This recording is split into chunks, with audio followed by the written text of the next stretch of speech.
Hello and welcome to the Void XRC video. Thanks for tuning in. So for many years I've always wanted some construction RCs. I've always really liked them. The really good ones have always been out of my price range. And this summer I was able to get this for free. It's obviously in pretty rough shape.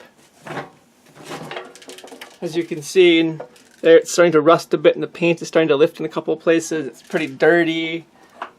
Doesn't look too good, but that doesn't matter. It was free and I can make it into an RC, so that's great.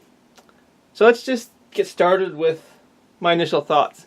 Well, when I first got it, I was like, yeah, I can probably do this no problem, and I just put it away until winter came. And then so when I actually took a little closer look at it, it's probably going to be a little bit harder than I thought. But let's just get right into where I am right now.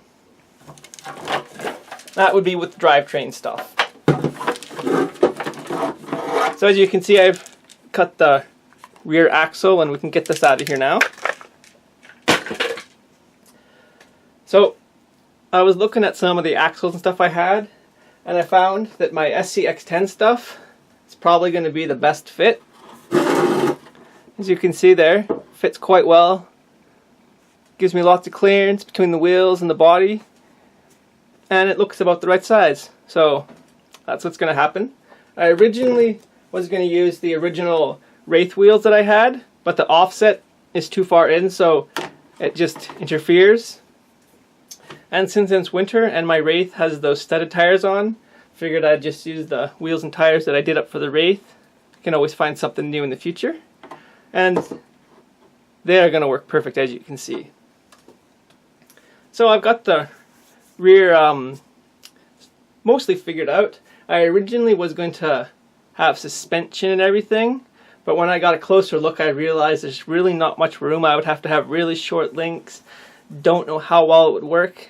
And when I looked up some information on some of these big massive dump trucks, they don't really have a whole lot of suspension anyways, so I'm just going to solid mount these axles in. Should do the job fine. I am struggling a little bit on the steering though. Let me just show you what I mean. So here we've got my SCX10 steering. As you can see, I made this bar here out of 3 different layers of pieces of aluminum and it's all screwed together. But anyways, if I just solid mount this axle in here, I'm going to have to cut some notches and whatnot to get it down lower. But then the steering is going to be bumping into the plastic. So I'm not 100% sure on how I'm going to get around this. If anyone has any good ideas, please let me know in the comments below. That'd be much appreciated. So that's what I have so far for the front and rear axle. For the power, I actually cut up the WL Toys 12428, I think it is. I probably was never going to fix this, and it really wasn't very high priority for me. So as you can see, I've cut the chassis up.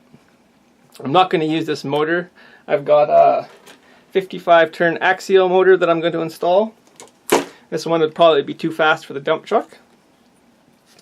So I've got the nice little piece here cut up.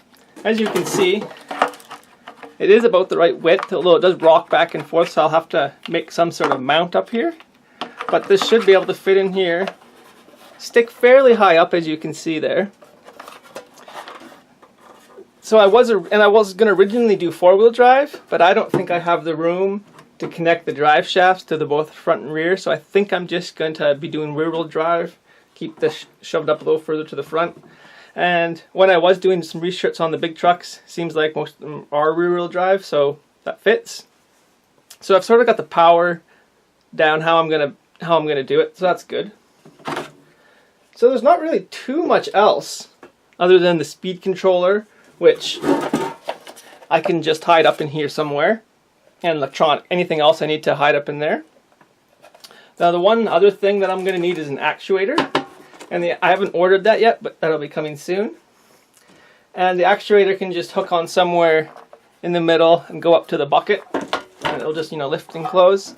So that should hopefully be all I need to do to get this up and running. Maybe some new paint after, but maybe not. We'll see. Well, I hope you guys enjoyed this first video on my winter project. Thanks for watching, and I'll see you guys next time.